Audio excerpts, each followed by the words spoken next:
여러분들 반갑습니다. 저는 이런 제목으로 여러분과 한 40분, 50분 함께 얘기를 해보도록 하겠습니다.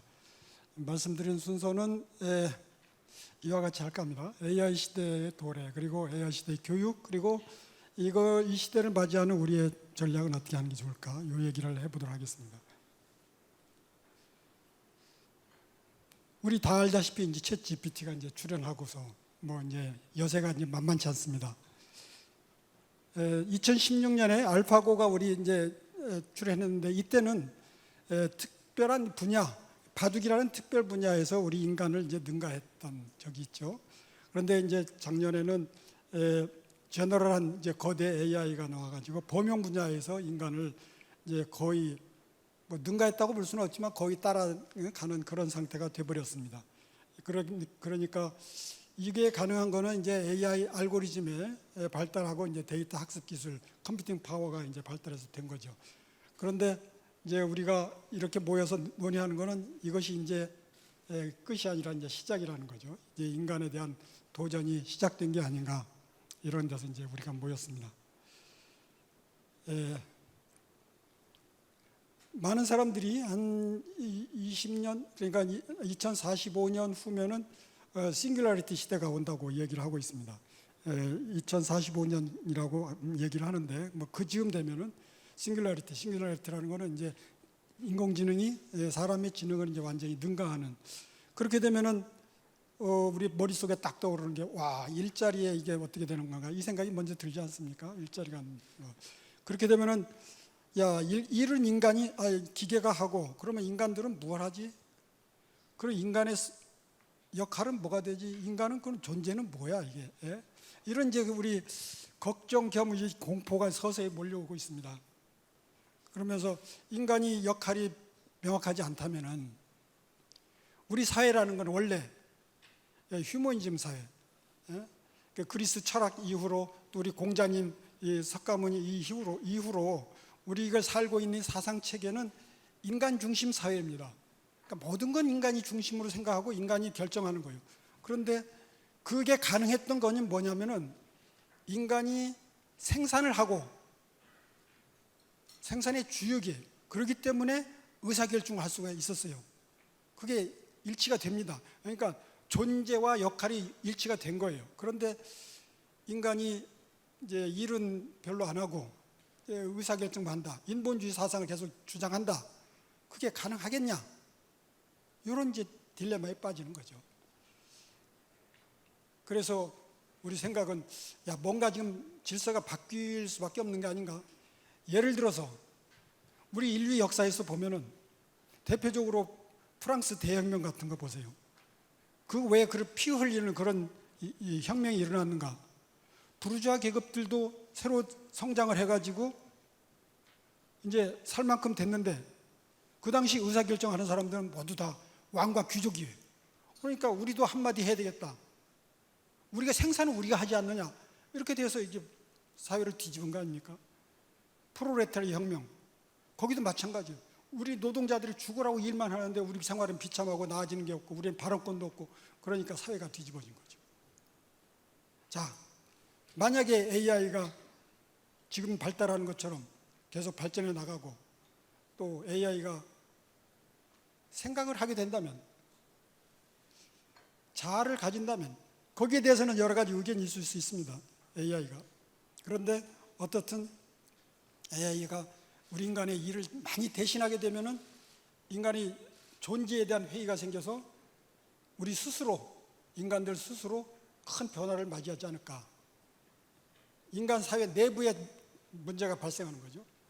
그래서 저는 우리 이 미래 사회를 보면은, 자, 미래 사회라고 한다면은 우리가 약간 좀 너무 막연합니다. 언제까지를 우리가 미래라고 얘기할지.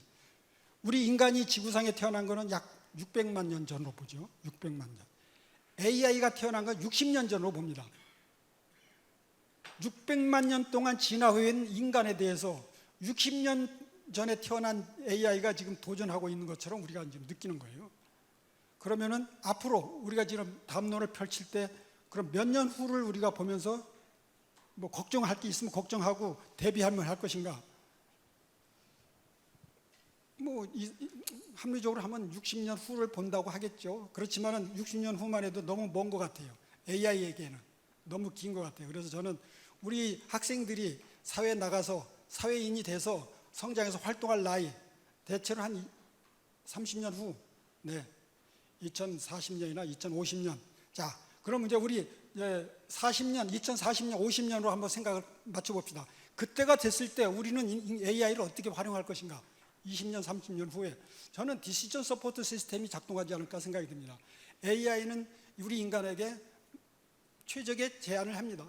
최적의 솔루션을 제안을 하고, 그때 인간이 하는 일은 AI가 주는 추천을 받아가지고 의사결정을 우리가 하겠죠. 저는 그 시스템은 30년 후에도 그대로 유지될 거라고 봅니다. 그러면 인간의 역할이라는 건 뭐냐면 AI가 주는 솔루션을 우리가 추인하는 거예요.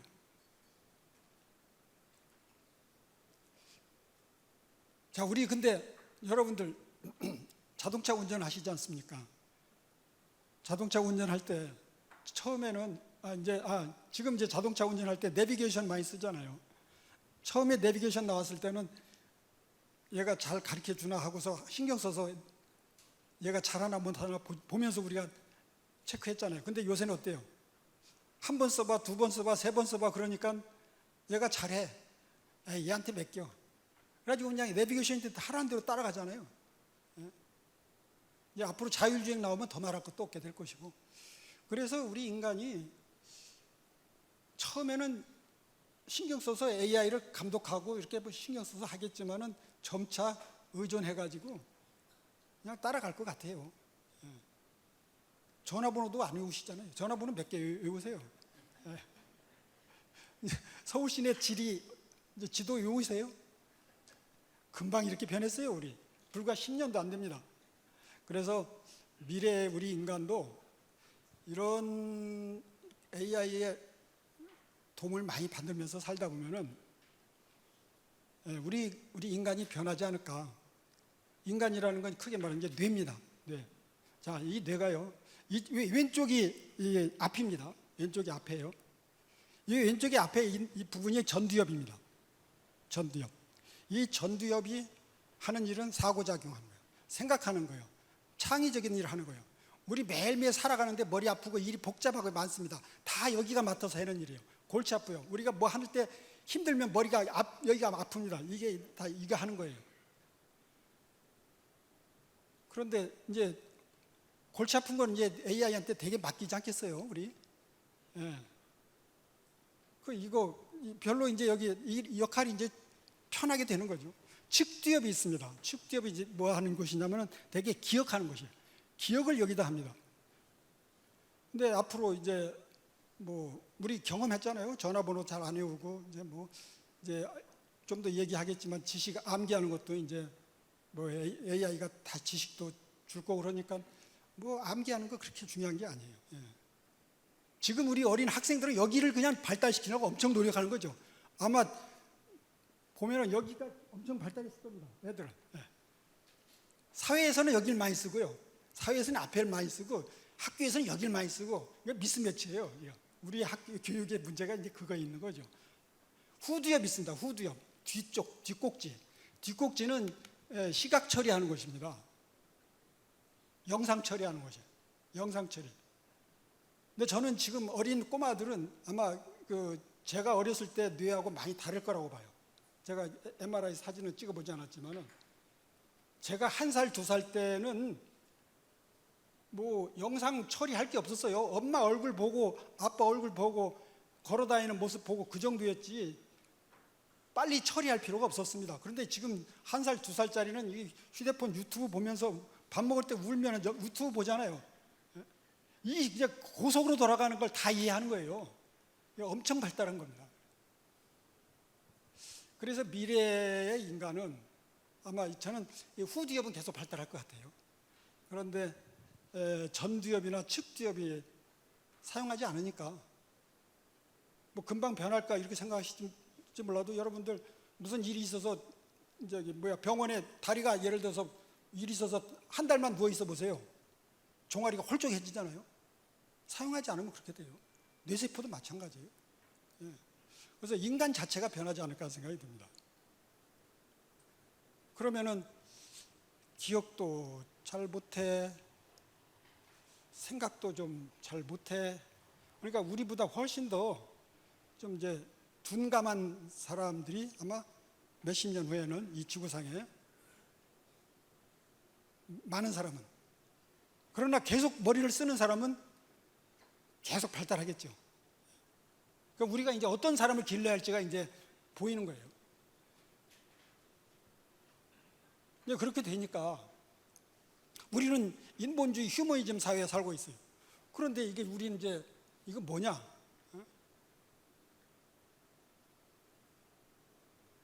이런 질문을 받게 되는 거죠. 하게 되는 거예요.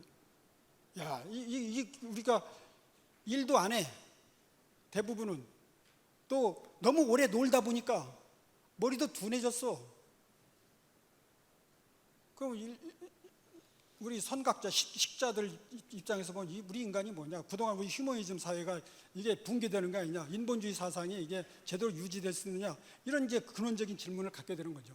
그래서 저는 인본주의 사상에 대한 도전이 있다고 있을 거라고 보고요.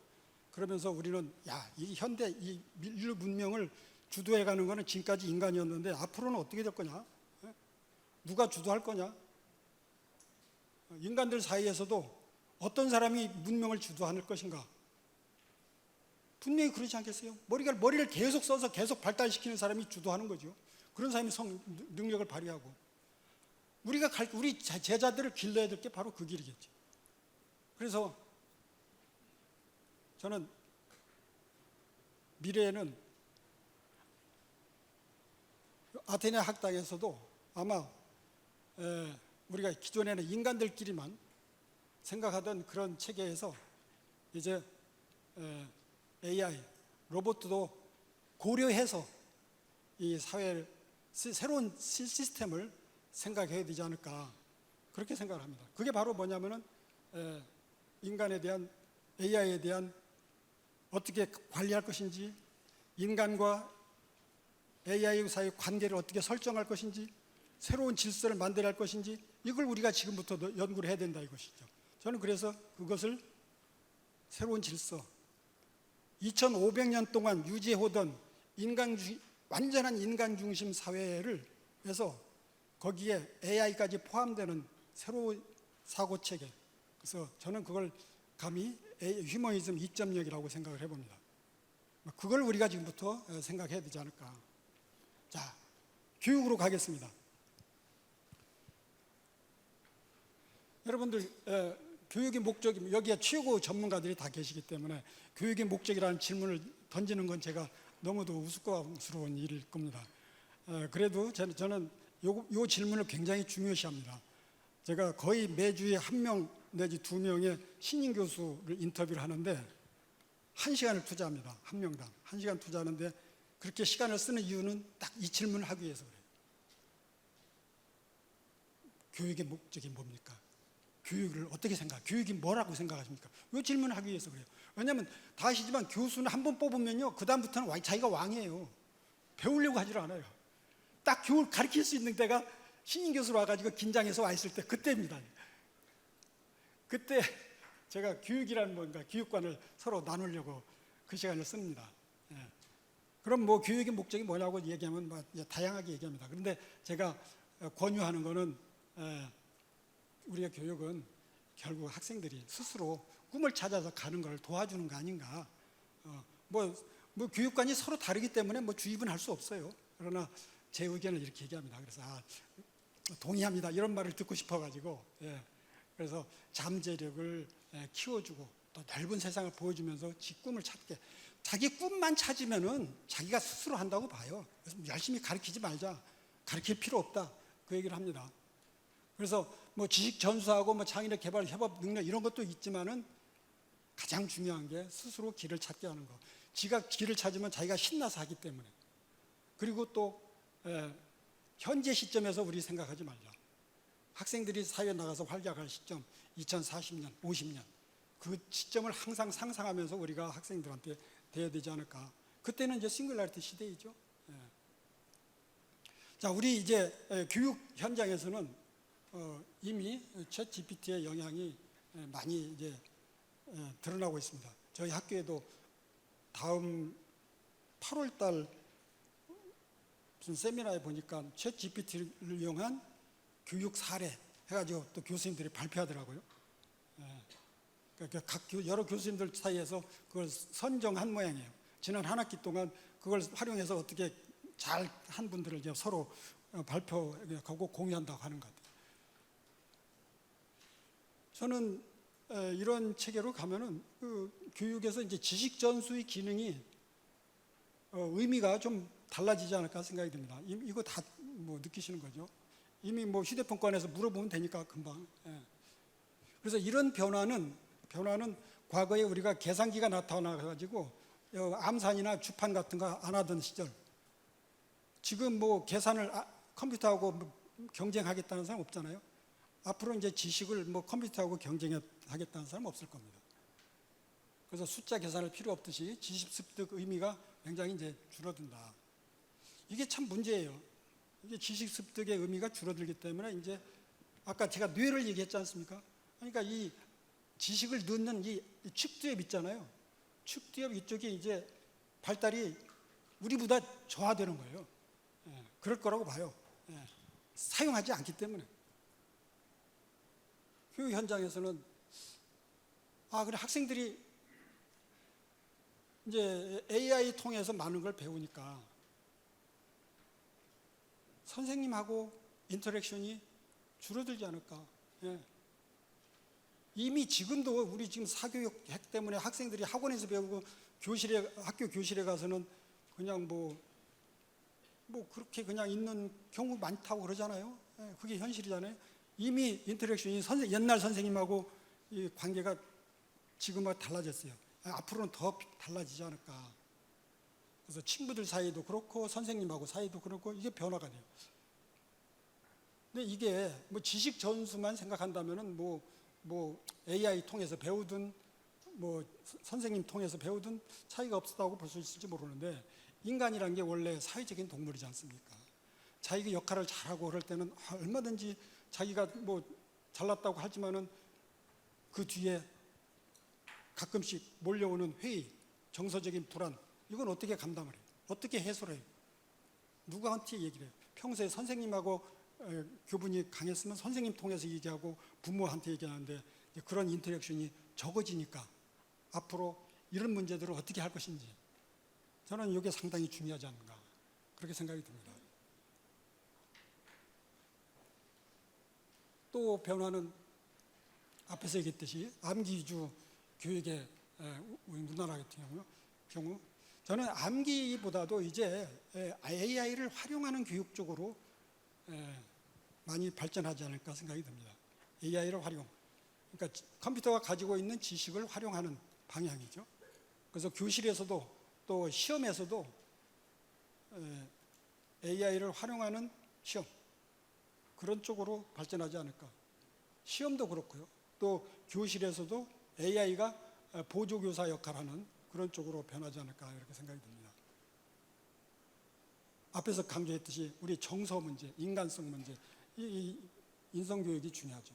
정서교육이 중요하고, 그렇기 때문에 인문교육, 체육, 예술활동 이런 거를 해야지 그 학생 자신 현재 사회에서의 그 원만한 이 인격 형성에 대해서 안정감 있게 살아나가는 것이지, 그렇지 뭐 않고서 정서적으로 불안하다. 그럼 정서적으로 불안한 학생이 교실에서 5%가 있다, 10% 있다, 갈수록 20%가 있다. 그렇게 되면은 그 교실은 굉장히 힘든 교실이 되는 거죠. 그거를 우리가 예방하기 위해서도 지금 더 열심히 이런 데 관심을 가져야 되냐 않느냐 생각이 듭니다. 그리고 또한 동시에 인문학은 앞에서 말했잖아요. 우리 미래 휴머니즘 사회를 어떻게 끌고 갈 것인지 이런 고민을 할 수 있는 사람이 있어야 돼요. 저는 우리나라의 인문학의 소위 뭐 위축 이렇게 얘기하죠. 위기라고 하죠. 저는 이거 굉장히 심각하게 생각을 하고 있습니다. 그래서 저희 카이스트에, 다른 대학도 아닌 카이스트에 디지털 인문학과를 만들었어요. 작년에 다른 데는 없앤다고 하는 판에 저희는 디지털 인문학과를 만들었어요. 이 디지털 인문학과는 왜 필요하냐? 카이스트처럼 기술 개발로 최전선에서 새로운 영역을 개척해 나갈 때 어디로 갈지를 알아야 돼요. 저는 인간의 인문학이라는 건 뭐라고 하냐면은 저는 뭐 여러분들이 더 잘 아시겠죠. 그러나 저는 뭐 이렇게 생각을 합니다. 인문학이라는 거는 인간에 대한 연구다. 인간이라는 거는 본능이 있고 10년 후, 20년 후에도 본능에 따라서 행동할 거예요. 과거 100년, 200년, 1000년 전에 했듯이 10년, 20년 후에 그대로 행동할 겁니다. 그런데 인본주의 사회에서는 인간이 의사결정을 해요. 자, 그러면 과학기술, 기술을 개발할 때 지금 인간한테 필요한 걸 개발하는 게 아니라 10년, 20년 후, 30년 후에 인간이 원할 거를 개발해야지 인류대학이 되는 거잖아요. 인류대학이 되려면은 20년 후에 인간이 무엇을 원할지를 알아야 돼요. 그걸 알기 위해서는 인문학이 필요해요. 그래서 저희 학교에 포스트 AI 프로젝트가 있습니다. 포스트 AI 프로젝트의 가장 기본이 인문학 공부예요. 지금 인문학을 공부해서 20년 후에 인간이 무엇을 원할지를 알아서 거기에 맞춰서 우리가 개발을 하자. 그게 포스트 AI 프로젝트입니다.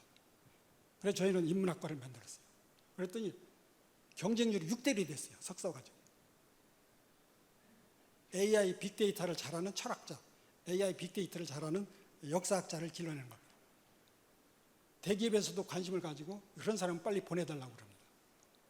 그러니까 가끔 인문학만 하면은 부가가치가 너무 적어서 그렇게 얘기를 하죠. 근데 저희는 거기에다가 기술과 결합을 시키니까 부가가치가 팍 올라가는 거죠. 삼성 같은 회사에서도 인문학자 필요하다고 그래요. 근데 인문학만 하면은 부가가치가 너무 적어서 시킬 일이 적다는 거예요. 근데 거기다 컴퓨터를 잘하는 인문학자는 굉장히 쓸모가 많다고 그럽니다. 또한 외국의 AI에 너무 이제 앞으로 의존을 많이 하게 될 텐데 이 AI가 이 학습에 의해서 만들어지는 일종의 이게 가치관의 산물입니다. AI가. 그래서 지금 예를 들어서 챗 GPT가 제가 최근에 챗 GPT한테 물어봤어요. 독도는 어느 땅 했더니 한국 땅 이렇게 나와요. 그래서 제가 독도는 일본 땅도 물어봤어요. 그랬더니 답변을 안 해요. 그거는 정치적으로 복잡한 관계가 있습니다. 이렇게 답변해요. 일단은 다행이에요. 아마 제가 한글말로 물어서 그런지 어떤지 모르겠어요. 만약에 AI가 뭐 일본 땅 이렇게 답변했다 합시다. 그럼 우리 어린아이들이 이제 어떻게 생각하겠어요? 왜냐하면 AI 챗 GPT를 뭐 못 믿을 존재라고 생각하고 있으면은 이건 의심할 텐데 그동안 보면 다 항상 올바른 답을 했거든. 그러니까 믿을 거 아닙니까? 근데 선생님이 아니야 한국 땅이야라고 하면은 선생님이 맞는지 챗 GPT가 맞는지 헷갈릴 거 아닙니까? 근데 이 챗 GPT가 답하는 거는 결국 뭐냐면 학습에 의한 거거든. 학습. 많은 사람이 그걸 이용하고. 근데 문제는 일본 사람들이 우리보다 인구가 2.5배가 많다는 거예요. 그 사람들이 열심히 거기에다가 질문을 던지고 학습을 시키면 걔가 그쪽으로 돌아갈 가능성도 있습니다. 동북공정도 그래요. 고구려 역사 날아갈 수도 있어요. 13억이 거기다 질문해야 되고 그러면은 우리가 어떻게 감당합니까? 이게 바로 이 AI 시대에 더욱더 우리 문화를 중심이 하고 보호를 하려고 노력을 해야 된다는 거죠. 그래서 저는 앞으로 우리 인간과 AI 관계를 어떻게 설정할 것인지 여기에 대해 이제 고민이 많은데 저는 한 가지 좋은 사례가 있습니다. 여러분들 다 아시다시피 2016년에 알파고가 한국에 와가지고 대국을 했어요. 그래서 이세돌 구단하고 해서 4대1로 알파고가 이겼지 않습니까? 근데 그 다음에 2017년에 알파고 제로가 약간 새로운 버전이 중국에 가서 2017년에 커제 구단하고 붙었어요. 그래가지고 3대0으로 사람이 졌어요. 그런데 같은 시간에 아주 흥미로운 바둑 게임이 있었습니다. 복식 바둑이 있었어요. 복식 바둑. 그러니까 테니스 복식 있잖아요. 탁구 복식 있잖아요. 그것처럼 복식 바둑을 했어요. 자, 팀을 어떻게 짰느냐 하면은 구리 9단하고 알파고가 한 팀을 맺겼어요. 그리고 렌샤우 8단하고 알파고가 한 팀을 짰습니다. 자, 퀴즈. 어느 쪽이 이겼을까요?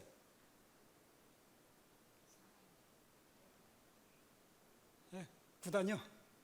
네, 9단 쪽이 이겼죠. 바둑인데. 뭐 골프라면은 막 항상 이렇게 그러지만, 예.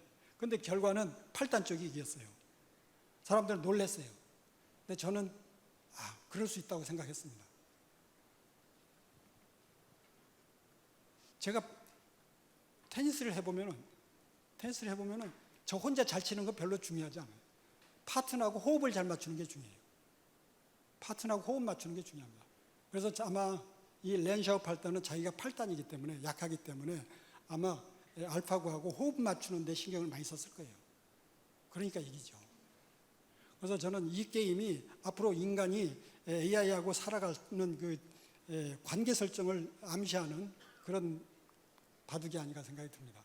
그래서 우리는 앞으로 AI를 잘 활용하고 협력하고 그런 사람이 성과를 낼 것 같아요. AI를 뭐 무시한다고 할까요? 뭐 별로 잘 모르고 사용할 줄도 모르고 그러면 성과를 못 내잖아요. 성과를 못 내면은 승진이 잘 안 되는 거죠. 승진이 안 되면은 사회 리더가 못 되는 거죠. 그래서 앞으로는 이 AI를 잘 활용하는 사람, 협력하는 사람이 리더가 될 거다. 사회를 이끌어갈 때. 그러니까 문명을 이끌어가는 사람이 되지 않을까. 그렇게 생각을 해봅니다. 그래서 우리가 길러야 될 인재들은 어떤 인재인가. 저는 여러분들이 뭐 너무 잘 아시겠지만 저는 여기에서 현재 우리가 길러야 될 인재상은 그냥 이렇게 정의해봤어요. 창의적인 인재 기르고 지식이 많은 인재, 협동하는 인재 이렇게 뭐 정의가 다 다르시겠지만 그런데 미래에는 아마 여기에다가 AI하고 창의적인 거는 그대로 될 것 같고 지식도 AI를 활용하는 지식. 내 머릿속에 다 넣는 게 아니라 AI를 활용하는 지식이 중요해질 거고 협동도 AI를 잘 활용하는 협동. 그러니까 인간 간의 협동 중요하죠. 동시에 AI하고 협동도 중요한 그런 사람이 인재상이 아닐까. 그래서 그러기 위해서는 어떻게 하냐. 뭐 당연하죠. 지금도 그렇지만 미래에도 중요한 창의성 개발 교육이 중요하고 AI를 잘 활용해야 돼요. 잘 이용해야 돼요. 근데 거기에 또 동시에 중요한 게 AI를 만들 수 있어야 돼요.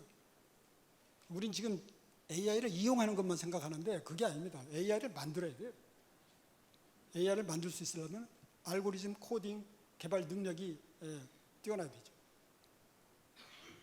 그래서 AI를 활용하는 능력, AI를 만드는 능력. 지금 우리는 챗 GPT 미국 사람이 만든 거 어떻게 미국 사람이 만든 걸 잘 쓸까 이 연구만 하는데 그렇게 되면은 어떻게 되겠어요? 지금은 공짜로 쓰지만은 미래에는 다 돈 내고 써야 되죠. 제품에는 모든 사상이 다 담겨 있습니다. 거기에 다 우리 끌려가는 거죠. 예.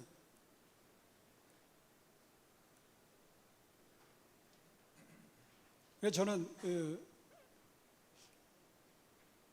창의교육을 위해서 뭐 많이 이렇게 얘기를 하는데 좀 추상적이어서 적용이 좀 쉽지 않은 것 같아요. 그래서 저는 학교에서 질문왕 제도를 만들었습니다. 각 과에서 질문 잘하는 학생한테 상 주는 거예요. 무슨 질문이든 좋아요. 질문 잘하는 학생. 상 한 개씩 주면 너무 뭐 귀해서 뭐 어렵습니다. 근데 많이 줘요, 많이 줘. 질문 잘하면 상 줘요. 제 교육부에도 이거 제안했어요. 질문왕 상을 주십시다. 또 지금은 없어졌는데 KBS에 골든벨이 있었어요. 저 그때 막 그거 볼 때마다 최근 들어서는 막 화가 났어요. 아니 저거 우리 질문은 그 골든벨 하는 거 보면은요, 그 학생들이 앉혀놓고 이렇게 앉혀놓고 뭐 한글 세종대왕의 한글 반판 해가 몇 년이지 뭐 이런 거 묻고 있어요. 그 암기하라는 거예요, 암기하라는 거. 그러니까 21세기에 20세기에 그 낡은 지식을 묻고 있으니 그게 제대로 이게 국민 교육이 되겠어요? 그래서 저거 없애야 된다고 생각했는데 없앴더라고요. 예. 그래 지금은 이거 없어졌어요. 그래서 그 대신 저는 AI 골든벨을 만들자고 제안하고 있습니다. 미래에는 혼자 하지 말고 둘러앉아가지고 컴퓨터를 가지고 AI를 이용해서 문제를 해결하는 거예요. 토론해서. 그렇게 하는 질문을 해야지 전 국민이 그쪽으로 발전하죠. 그래서 AI 골든벨. 입시도 그렇게 생각합니다. 입시도. 여러분들이 이제 아마 교육위원 여기가 입시를 결정하는 가장 중요한 기구로 알고 있는데, 뭐 킬러니 뭐 변별력이니 그런 얘기 많이 있었잖아요. 이제 그건 그런 얘기 오늘 할 필요 없을 것 같고, 저는 입시에서도 좀 그 포괄적인 융합적인 질문, 그러니까 필수 과목 있잖아요. 그러니까 영어, 수학, 국어 이런 건 필수 아니에요? 필수가 과목 내에서는 좀 융합적인 질문을 해서 좀 사고력, 또 융합 능력을 길러주면 어떨까 생각이 들어요. 그렇지 않고서 현재처럼 뭐 수학이니 뭐 과학이니 뭐 국어니 이렇게 하면은 교과서 범위에서만 하기로 하고 그러면은 아마 너무 쉽다고 하는 학생들이 많지 않겠습니까? 저는 뭐 쉬워도 좋다고 봐요. 뭐 막 몇백 명 만점짜리 나와도 된다고 봅니다. 그런데 또 너무 쉽다고 할지 모르기 때문에, 그러니까 이제 제 그동안 하던 방법이 문제 개수를 많이 해가지고 막 스피드 게임 했죠. 저는 그렇게 알고 있어요. 제가 혹시 잘못 알고 있나요?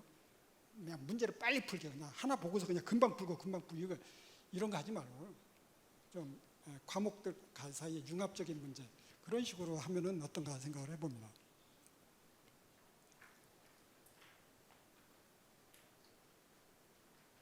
그러니까 AI 시대에 디지털 교육이 너무 중요한 거죠. 그래서 지금 작년에 그래도 우리가 좀 그 정보 교육을 좀 늘려가지고 51시간 하던 것이 이제 106시간으로 늘었어요. 이것도 2025년부터 적용할 거요. 그런데도 불구하고 다른 나라에 비하면 많은 게 아니에요. 그래서 이왕 이렇게 정했으니까 저는 연관 과목에서 디지털 내용을 많이 해가지고 더 이 미래의 적응력이 높은 미래 사회를 주도할 수 있는 그런 인재를 길러나가는 것이 좋은 게 아닌가, 이런 생각을 해봅니다. 자, 그럼 이제 교육 얘기는 이제 조금만 하고요. 자, 그럼 이제 마지막으로 우리 대한민국의 전략은 어떻게 하는 게 좋을까? 이 얘기를 하고서 마치도록 하겠습니다.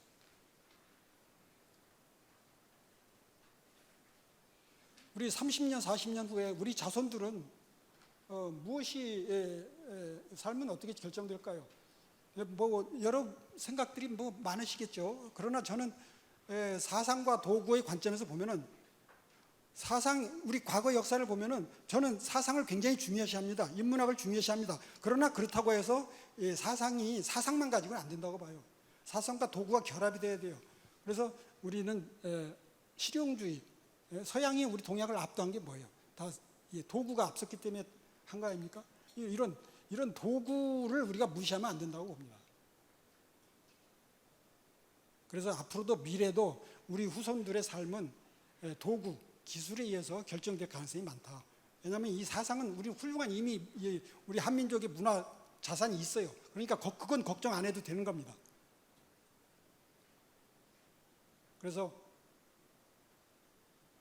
우리 자손들은 아마 거의 모든 것을 이제 AI에 의해서 이제 하기 때문에 그 AI에 담겨 있는 사상, AI를 만든 사람들의 사고방식, 이것이 다 우러나가지고 우리는 거기에 지배받지 않을까, 이런 생각을 합니다. 이미 우리는 서양 사상의 지배를 받고 있는 거죠. 그래서 AI를 이해하는 사람이 AI를 설계하고 만들 수가 있어요. 근데 우리도 지금 그걸 해야 되는 거예요. 지금 챗 GPT 무슨 뭐 새로운 종교가 나타나는 것처럼 그거 떠드는데 그거 잘못됐어요. 우리는 우리 거를 만들어야 됩니다. 챗 GPT에 의존해가지고는 우리 문화를 지킬 수가 없어요. 그래서 AI를 만들 수 없는 사람은 남한테 다른 나라에 돈 내고 정신적으로 지배받고 그렇게 살 수밖에 없는 거예요. 그래서 비싼 돈 내고 남의 지배를 받지 않기 위해서는 우리 거를 해야 된다. 예를 들어서 이미 우리 구글이나 마이크로소프트 제품을 뭐 유튜브 많이 씁니다. 그거 그냥 보통 일이 아니에요. 우리 다 그 헐리우드 영화 보잖아요. 그 사람들이 만든 그 영화 속에 있는 사고 방식 우리한테 다 와가지고 이제는 너무 젖어들어가지고 우리는 하나도 그게 뭐 거부감 없이 보고 있어요. 마이크로소프트에 우리 워드 프로세서 워드 씁니다. 워드 쓰시죠.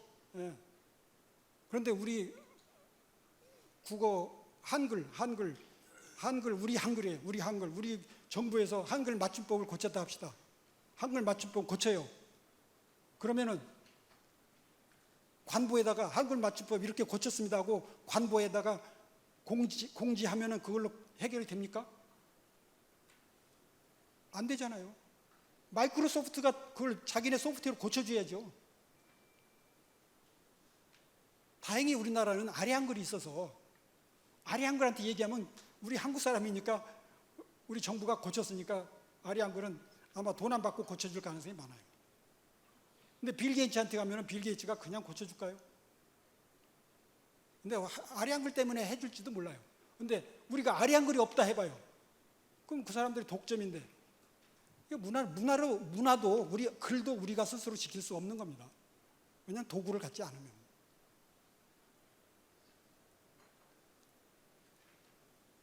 그래서 AI 시대의 교육은 저는 AI 사고방식을 이해하고 코딩 알고리즘 요거를 잘하는 인력이 우리나라에 많아야 된다고 봅니다. AI를 사용하는 것뿐 아니에요. 그리고 이 문명을, 이 AI를 어떻게 발전시킬지를 방향을 아는 사람들이 많아야 돼요. 그러니까 인문학자들을 길러야 돼요. 근데 문제는 인문학만 하면은 취업에 좀 어려움이 있기 때문에 저희 방식으로 AI 빅데이터를 같이 가르쳐서 사회에 나가서 쓸모있게 만들어주는 거죠. 그게 저희 전략이에요. 예술도 마찬가지입니다. 저희는 그래서 조수미 가수도 저희 학교 교수로 모시고 화가 김인중 신부 같은 화가도 모시고 뭐 그렇습니다. AI 연구를 강화해야 되는 건 확실한데 이거는 뭐냐면은 우리가 AI로부터 지배받지 않기 위해서 AI에 약간 두려움이 있지 않습니까? 미래 지배받지 않기 위해서 또 외국에 지배받지 않기 위해서 외국 제품 계속 쓰면 지배받는 거예요.